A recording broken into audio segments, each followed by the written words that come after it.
When Linda was growing up, her mother suffered from manic depression and she was suicidal.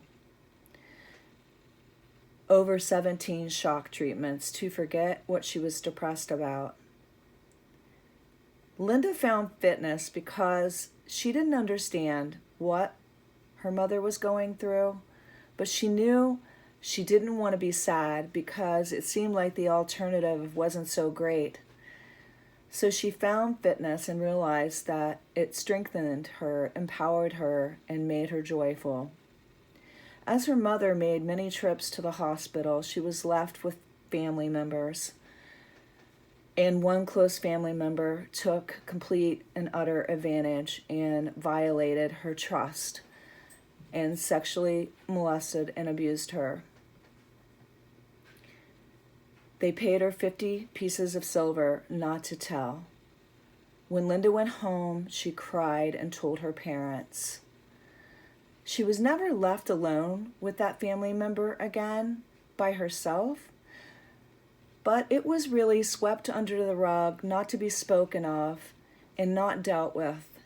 And she sat at the holiday table with them every holiday.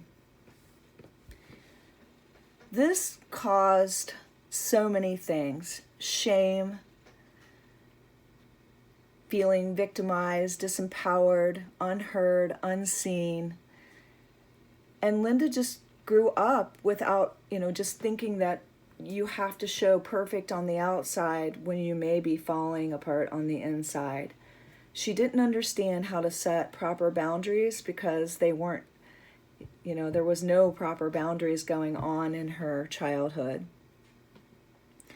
So this led to Linda getting married at a young age. And when Linda was a young mother, she was in another abusive relationship, a physically abusive relationship.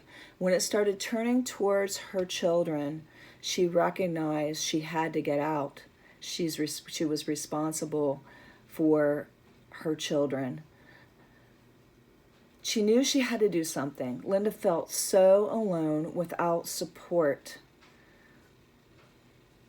After being beaten down, abused, and fearing for her life on the regular, Linda decided digging ditches for a living would be better than living the life she had been living. So she left that life behind to create a new story. She wanted to leave a legacy for women everywhere that would make them realize that they deserve to have a voice and be supported and empowered, that they were worthy of having the life they desired and having a voice. In her childhood, Linda felt that her mother didn't have a voice to choose because she just did whatever people told her to. And Linda wanted women to recognize that they were given this life and it is their own, to make their own choices. So she created the Sisterhood of Sweat community through books, a podcast, and a gym.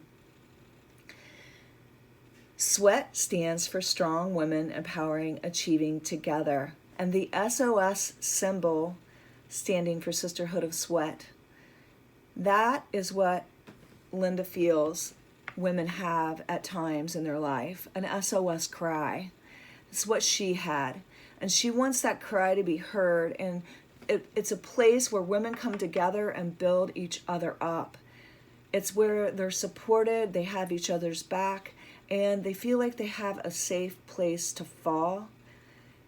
And that is what the Sisterhood of Sweat community is all about. Linda wanted the women to have the resources she wished she had at the time when she was growing up.